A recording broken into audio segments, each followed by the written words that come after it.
அஸ்ஸலாமு அலைக்கும் வரஹ்மத்துல்லாஹி வபரகாத்துஹு. கண்ணியத்திற்குரிய பெருமக்களே, அல்லாமா பிஷ்ர் இப்னு ஹாரிஸ் ரஹ்மத்துல்லாஹி அலைஹி அவங்க சொல்றாங்க, மக்கள் உங்களை நினைவுபடுத்த வேண்டும் என்பதற்காக, அதாவது மக்கள் உங்களை பெருமையா பேச வேண்டும் என்பதற்காக நீங்க வணக்க வழிபாடுகளை செய்யாதீங்க.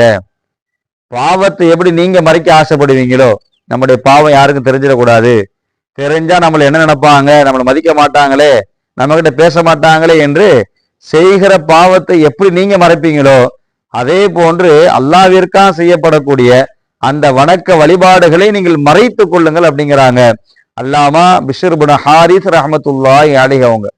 பெருமக்களை, பொதுவாகவே இபாதாத்துகள் வணக்க வழிபாடுகள் அது அல்லாஹ்விற்காக செய்ய வேண்டியது, செய்யப்படக்கூடியது.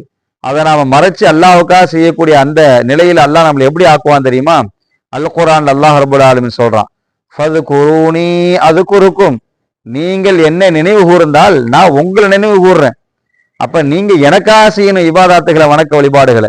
அப்ப எனக்காக நீங்கள் இபாதாத்துகளை வணக்க வழிபாடுகள் ஆக்கி கொண்டால் உங்களை நான் எப்படி நினைவு கூறுவேன்? அல்லாஹு அக்பர், பிரம்மாண்டமான இடங்கள்ல, நீங்க சிந்திச்சு கூட பார்க்க முடியாத இடங்கள்ல, பல மக்களுக்கு மத்தியில வச்சு உங்களுடைய கண்ணியத்தை நான் என்ன செய்வேன்? உயர்த்துவேன், நினைவு கூறுவேன் என்பதுதான் இந்த ஆயத்தினுடைய விஷயமா இருக்குது.